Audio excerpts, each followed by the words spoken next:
Okay, welcome to Module 15. This module is about you returning to the anchor text, Newt Oberger's At Home in the Information Ecosystem. However, since we are close to the end of the course, this module also contains what I think is probably the most difficult assignment. But we've done plenty of work before to try and build you up to this point, so you should be well prepared. And I'm also going to try and point out a few things that might help you expedite the process of writing. So let's look in the module introduction first. It says we spent the last 14 weeks engaged in this discussion of what Newt Oberger called the information ecosystem, and it defines that as a complex network or interconnected system.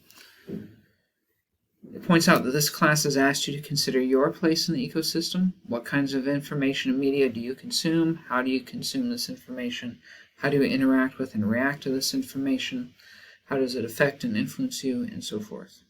This week, you will assess the state of the current information ecosystem, draw out comparisons between the current moment and the past, and speculate about the next evolutions in information creation and delivery.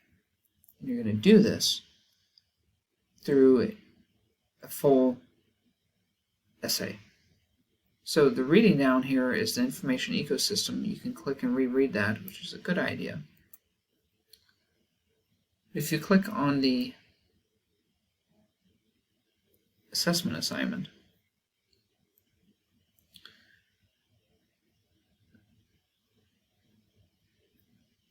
essentially you're going to describe the current information ecosystem to include how information is created and shared, as well as how information is consumed.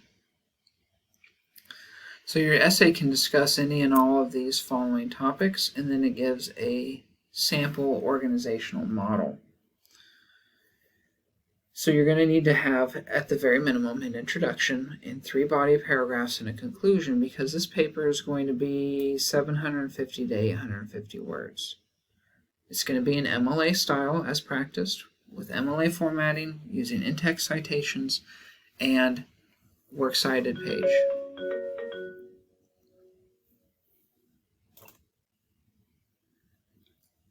And a works cited page. So your introduction, it gives you some ideas of how to go about doing this. It mentions that you need to include a specific thesis statement that summarizes how you believe the information ecosystem has changed in the decade since. Remember that your thesis statement is going to be the last sentence of your introduction, and it needs to have that claim and the 3 reasons that support it. Okay, so remember that your thesis statement must make a claim. Your claim is going to be how the information ecosystem has changed and the 3 reasons that justify it. Those 3 reasons will then each be included in their own body paragraphs. So they give examples of what you can do for each of these body paragraphs, and then what your concluding paragraph should include. Here's something that students miss, so I'm going to try and help you to do your very best on this paper. You need, at minimum, 3 sources that you're going to use. You're going to quote and cite from Newt Oberger's information ecosystem, obviously, because that's what you're responding to. But the thing that people miss is that you also need an example of a new/digital source and that was created for a general audience, and a traditional or professional source for a general audience. And they should be united by a common topic. So you're probably going, okay, this sounds like a lot, and you're right.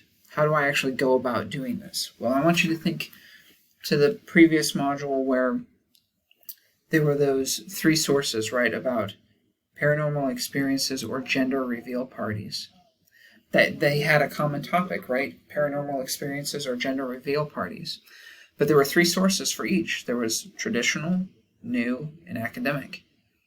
You're going to need something similar to refer back to discuss the changes in the information ecosystem over time. Okay? So if it were me, what I would do is I would actually choose those same sources. Okay, if I did the one about paranormal experiences, for example, I would use those. So, how would I use it? Well, in my first paragraph, I'm going to talk about Berger's information ecosystem. And I'm going to have a thesis statement about how the information ecosystem has changed and preview 3 reasons. Okay?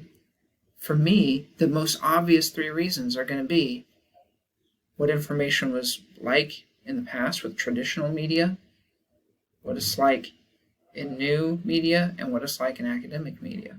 There I have 3, right? And I'll write a body paragraph on each. And what can I do?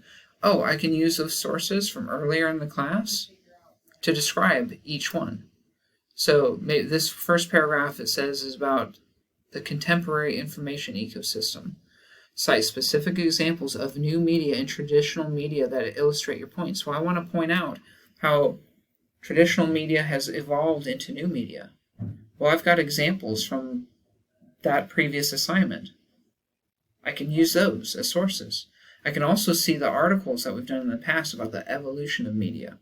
Okay, so you can quote those. Body paragraph 2. Describe the potential pitfalls of the contemporary information ecosystem. Cite specific examples from new media and traditional media that illustrate your points. Again, and you can even throw in the academic media there. What are the pitfalls? Well, bias, lack of credibility, poor research, all that stuff. We've covered that in previous modules, and you have previous articles that you can refer back to. What are the steps for good research? What things are missing sometimes in traditional media or in new media? These are things you can put in. Body section number 3, body paragraph 3. What do you think the future might look like? So you have to speculate a bit. With regard to information creation and distribution, what is happening now that might set up that next radical change? Well, you've read those articles about the evolution of media, right? From analog to digital. What do you think is coming next? Okay, so you want to think ahead. And you can refer back to those articles that we've covered that show that evolution of media over time. You can use those to help answer this question, or to write this paragraph, rather. And then you have your conclusion paragraph. Okay? So you need at least 3 sources. The new medium and the traditional medium. You could throw in the academic one if you want. And the information ecosystem. Remember what you're writing about. How information is created and shared. Okay, you're going to talk about that change. This should be a formal academic paper based on those 3 sources, presented in an MLA style, including the works cited page, 750 to 850 words. It says that it may include visual components if they contribute to the written content in a significant way. Don't just put pictures in, please. In fact, I would recommend that you probably don't do that unless you can't articulate an idea without some visual. Okay? If you have questions on this assignment, please send me an email. Thanks.